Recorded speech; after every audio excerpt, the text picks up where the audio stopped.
When It's Hard to Love a Hustler is by LaSalle R. I absolutely ate this book up. I feel like I listened to the book with that assistive reader with Kindle Unlimited maybe in less than a day. The book is 134 pages, so it takes about, for me, 2 hours and 40 minutes to read. So, what did I like about this book? I like that the characters were relatable. If you like You a Good Friends to Lovers book, this is a book for us, okay? Now, you have the main characters. I love that her name was Love. So, Love Townsend, and then her friend's name is Chase Morgan. Now, Chase has been feeling my girl love, but where Chase messes up is Chase. They do be finagling between the sheets with each other, but where Chase messes up is that he kind of sort of feels like he could put her on the back burner a little bit, and I didn't like that because the way I felt was if you like her so much, then why does she always have to fall by the wayside while you're also going to sleep with other people? And it got to the point where Love was like, listen, this is the last time that you'll make me feel this way. Love moves on with her life. She moves out of the city because sometimes when you are dealing with a relationship or a issue within your family or within your friend circle, I am a very big advocate of there is nothing wrong with moving away. Sometimes people will be like, "Oh, you're leaving the city. The city didn't do nothing to you. You can't move. You can't run from your problems." Watch me lace up these boots. Watch me lace up these Tims. I bet you I leave. I bet you I leave because if I'm not healing in the same environment, why would I stay? All right. And sometimes I think people try and downplay too. If you have to consistently be around people and spaces that remind you of a situation that has really hurt you really bad, it's harder to move forward. I don't know why people be trying to downplay that. So I really did like seeing that she left, but she came back on her own timing. Now, Love's mother is very shady. Her mother be kind of throwing little slick comments to her at times, but her father is very understanding. I love, I love Love's relationship with her father because her father was that steadfast figure in her life. If she can be honest with anybody, it's going to be her daddy. And her father also is going through his own things in his marriage because things are not entirely on the up and up. Love is grown enough to be able to see, Dad, why you be letting mom treat you like that? Like it can't be off the strength of love because this lady act like she doesn't even like you half the time. So why do you put up with it? Then on the other side, where you have Chase and his issues, Chase got one woman that's swearing up and down that she's pregnant by him, but she a hoe. And when I say a hoe, I mean I ain't gonna drop that part on y'all. There is a part 3/4 to the end of this book.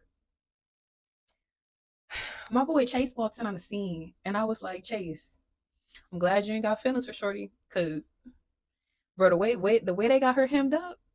Glad you don't got feelings for her, cause my heart would have been broke. Let me walk in now. Praise the Lord. Knock on wood. I have never walked in on a man cheating on me. Okay, that don't mean to say I ain't been cheated on, but I've never walked in on a man in the act of cheating on me. Let me walk in, and I see me and you supposedly got a baby on the way, and it's not one but two chicks up in here. Ask your mama what they want on your obituary, because I can write it up. I can write it up real good. There is no way in this world you're not gonna play me like that. Sorry, sir, but you're not. That's not how we get down over here. I felt I ain't feel bad for Chase. At no point did I feel bad for Chase. This is one of the very rare times where when I got to the end of this book, I was like, I don't agree. I don't agree.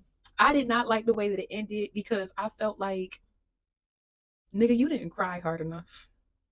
You ain't go through enough. I needed Chase to go through some more. I wanted him to really, and my boy went through some things. But the way I felt about Love, I'm like, LaSalle grabbed this nigga by his ankles and like drag him across the floor a little bit more in this book. It was a very cute story, though. Again, if you love a good friends to lovers, if you love a good trope where there's some communication issues, and if y'all had just communicated straightforward, it could have resolved some of these issues a lot faster. This is a very good book. Now, Trevor, how did I feel about Trevor? Y'all, Trevor, I felt like he was smooth. Now his sister Tristan is the hoe of the book. Okay, she is the hoe. All right, no one takes the cake like she does. How I felt about Trevor was I liked the way he started off. I liked the way that he came bounded. He came about his business. He was applying pressure to Love. If no one else came in and showed her the love and affection that he did, I liked the way that he started off with it. Let me know what other books y'all have read by this author. I have read so many books by this author at this point. Y'all have to let me know. This book is available on Kindle Unlimited. And again, this author too has been writing books for over 20 years now. Y'all have to let me know what other books by this author should I be checking out. I'm always looking for a good book recommendation. I think what I also enjoy too is reading Black love stories because we are in the month of February. So, Black romance, here we are. I love a good romance novel. I've read Shattered Lies and Silent Cries by this author. That was a domestic violence collection piece. I've read Santa's Coming for a BBW Boss. I've also read Caught Up Between the Twins of Austin. It's a standalone novel. I think that one was my favorite one. It was a toss up in between that one and Shattered Lies and Silent Cries.